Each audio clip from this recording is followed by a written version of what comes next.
नमस्कार दोस्तों, हमारे YouTube चैनल में आपका स्वागत है। आज हम आपके लिए श्री विष्णु पुराण के चौथे अंश का 20वां अध्याय लाए हैं, जहां हम कुरु के वंश का वर्णन करेंगे। तो चलिए भगवान विष्णु का नाम लेकर शुरू करते हैं इस अध्याय को। श्री पराशर जी कहते हैं कि कुरुपुत्र परीक्षित के जन्मेजय, श्रुतसेन, उग्रसेन और भीमसेन नाम के 4 पुत्र हुए तथा जहन्यू के सुरथ नामक एक पुत्र हुआ। सुरथ के विदुरथ और विदुरथ के सार्वभाम, सार्वभाम के जैतसेन, जैतसेन के आधारित, आधारित के अयुतायु, अयुतायु के अक्रोधन, अक्रोधन के देवातिथि और देवातिथि के दूसरे ऋष्ट का जन्म हुआ। ऋष्ट से भीमसेन, भीमसेन से दिलीप और दिलीप से प्रतीप नामक पुत्र हुआ। प्रतीप के देव आपी, शांतनु और बाल्हीक नामक 3 पुत्र हुए। इनमें से देवापी बाल्यावस्था में ही वन में चला गया, अतः शांतनु ही राजा हुए। उसके विषय में भी पृथ्वी तल पर यह श्लोक कहा जाता है कि राजा शांतनु जिसको जिसको अपने हाथ से स्पर्श करते थे वह वृद्ध पुरुष भी युवा अवस्था प्राप्त कर लेते थे तथा उनके स्पर्श से संपूर्ण जीव अति उत्तम शांति लाभ करते थे, इसलिए वह शांतनु कहलाए। एक बार महाराज शांतनु के राज्य में 12 वर्ष तक वर्षा नहीं हुई। उस समय संपूर्ण देश को नष्ट होता देखकर राजा ने ब्राह्मणों से पूछा कि हमारे राज्य में वर्षा क्यों नहीं हुई, इसमें मेरा क्या अपराध है। तब ब्राह्मणों ने उनसे कहा कि यह राज्य तुम्हारे बड़े भाई का है, किंतु तुम इसे भोग रहे हो, इसलिए तुम्हें परिवेदता हो। उनके ऐसा कहने पर राजा शांतनु ने उनसे फिर पूछा, तो इस संबंध में अब मुझे क्या करना चाहिए। इस पर वे ब्राह्मण फिर बोले कि जब तक तुम्हारा बड़ा भाई देवापी किसी प्रकार पतित ना हो तब तक ये राज्य उसी के योग्य है, अतः तुम इसे उसी को दे डालो, तुम्हारा इसमें कोई प्रयोजन नहीं। ब्राह्मणों के ऐसा कहने पर शांतनु के मंत्री अश्मसारीन, वेदवाद के विरुद्ध बोलने वाले तपस्वियों को वन में नियुक्त किया।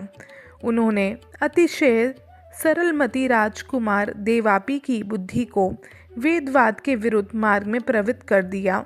उधर राजा शांतनु ब्राह्मण के कथनानुसार दुख और शोक युक्त होकर ब्राह्मणों को आगे कर अपने बड़े भाई को राज्य देने के लिए वन में गए। वन में पहुंचने पर वह ब्राह्मणगण परम विनीत राजकुमार देवापी के आश्रम पर उपस्थित हुए और उससे श्रेष्ठ भ्राता को ही राज्य करना चाहिए, इस अर्थ के समर्थन में अनेक वेद अनुकूल वाक्य कहने लगे। किंतु उस समय देवापी वेदवाद के विरुद्ध नाना प्रकार की युक्तियों से दूषित बातें करने लगे। तब उन ब्राह्मणों ने शांतनु से कहा, हे राजन, चलो, अब यहाँ अधिक आग्रह करने की आवश्यकता नहीं है। अब अनावृष्टि का दोष शांत हो गया है। अनादिकाल से पूजित वेद वाक्यों में दोष बतलाने के कारण देवापी पतित हो गया है। ज्येष्ठ भ्राता के पतित हो जाने से अब तुम परिवेता नहीं रहे। उनके ऐसा कहने पर शांतनु अपनी राजधानी को चले गए और राज्य आसन करने लगे। वेदवाद के विरुद्ध वचन बोलने के कारण देवापी के पतित हो जाने से बड़े भाई के रहते हुए भी संपूर्ण धान्यों की उत्पत्ति के लिए मेघ बरसने लगे। बाल्ही के सोमदत्त नामक पुत्र हुआ तथा सोमदत्त के भूरी, भूरिश्रवा और शल्य नामक 3 पुत्र हुए। शांतनु के गंगा जी से अतिशय कीर्तिमान और संपूर्ण शास्त्रों का जानने वाले भीष्म नामक पुत्र हुआ। शांतनु से सत्यवती से चित्रांगन और विचित्रवीर्य नामक 2 पुत्र भी उत्पन्न हुए। उनमें से चित्रांगत को बाल्यावस्था में ही चित्रांगत नामक गंधर्व युद्ध में मार डाला गया। विचित्रवीर्य ने काशीराज की पुत्री अंबिका और अंबिकालिका से विवाह किया। उनमें अत्यंत भोगासक्त रहने के कारण अतिशय खिन्न रहने से वह यक्ष्मा के वशीभूत होकर अकाल ही में मर गया। उसके बाद मेरे पुत्र कृष्ण द्वैपायन ने सत्यवती के नियुक्त करने से माता का वचन टालना उचित न जान विचित्रवीर्य की पत्नियों से धृतराष्ट्र और पांडु नामक 2 पुत्र उत्पन्न किए और उनकी भेजी हुई दासी से विदुर नामक एक पुत्र और उत्पन्न किया। धृतराष्ट्र ने भी गांधारी से दुर्योधन और दुशासन आदि 100 पुत्रों को जन्म दिया। पांडु वन में आखेट करते समय ऋषि के शाप से संतान उत्पादन में असमर्थ हो गए थे, अतः उनकी स्त्री कुंती से धर्म, वायु और इंद्र ने क्रमशः युधिष्ठिर, भीम और अर्जुन नामक 3 पुत्र तथा माद्री से दोनों अश्विनी कुमारों ने नकुल और सहदेव नाम के 2 पुत्रों को उत्पन्न किया। इस प्रकार उनके 5 पुत्र हुए।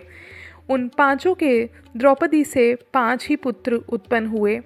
उनमें से युधिष्ठिर से प्रीति विंध्य, भीम से श्रुतसेन, अर्जुन से श्रुतकीर्ति, नकुल से श्रुतानीक और सहदेव से श्रुतकर्मा का जन्म हुआ। इनके अतिरिक्त पांडवों के और भी कई पुत्र हुए, जैसे युधिष्ठिर से यौधेयी के देवक नामक पुत्र उत्पन्न हुआ, भीमसेन से हिडिंबा के घटोत्कच और काशी से स्वर्ग नाम का पुत्र हुआ, सहदेव से विजया के सुहोत्र का जन्म हुआ, नकुल से रेणुमति से निर्मित्र को उत्पन्न किया गया। अर्जुन के नाग कन्या अलूपी से इरावान नामक पुत्र हुआ। मणिपुर नरेश की पुत्री से अर्जुन ने पुत्री का धर्मानुसार बहुरुवाहन नामक एक पुत्र उत्पन्न किया तथा उससे सुभद्रा से अभिमन्यु का जन्म हुआ, जो बाल्यावस्था में ही बड़ा बल पराक्रम संपन्न तथा अपने संपूर्ण शस्त्रों को जीतने वाला था।